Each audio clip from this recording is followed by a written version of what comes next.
Welcome back.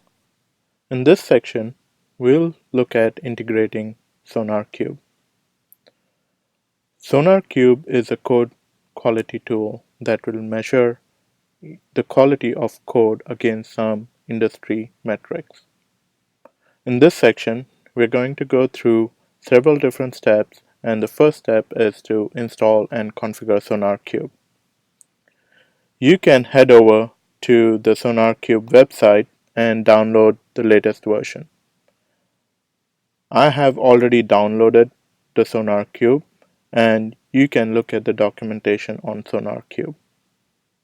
As mentioned earlier, SonarQube is used to monitor the quality of your code as you check in the code and as Jenkins builds the code.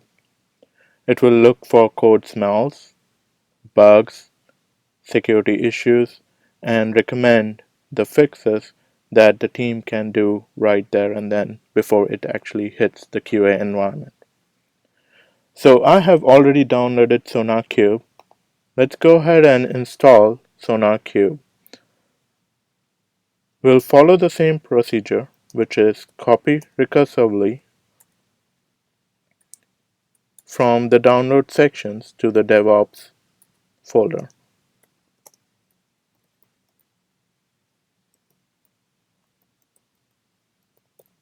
And as we have done in the past, we want to make sure we are not copying the entire content, but the entire folder.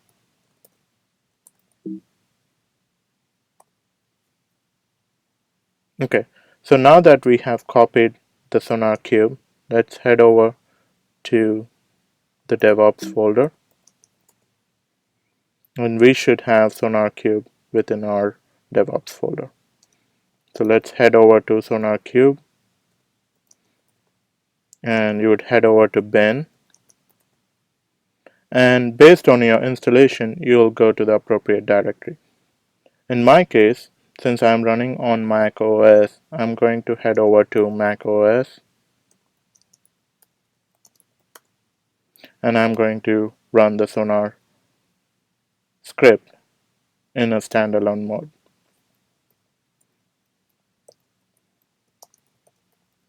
So in a real environment, you're going to probably set up Sonar as a service daemon, whether it's on a Unix or whether it's on a Windows system. So I have started this, and this should be up and running. It uses an embedded database called H2. In a real organization, you probably want to configure your Sonar to talk to a real database, which will help with the migration of Sonar versions and the metrics. So right now, for the purpose of this demo, we are going to use the embedded H2 database. So as you notice, SonarQube is up and running, and if you head over to the browser here, and we head over to 9000, which is where the default SonarQube runs. So SonarQube is up and running here.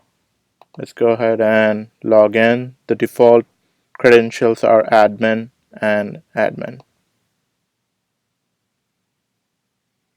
And once you go through the initial process, it's going to say, do you want to generate a token? The token can be associated to a project and can be used to run the Sonar metrics against your local code.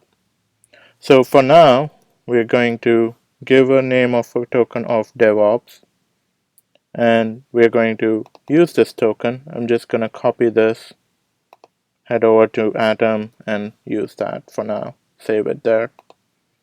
And I'm going to hit continue. And I'm going to say that my main language is Java. Now, SonarQube also has the built-in rules against different languages. My build tool is Maven, so I'm going to use that, and it gives you the options to copy the command to execute against your project.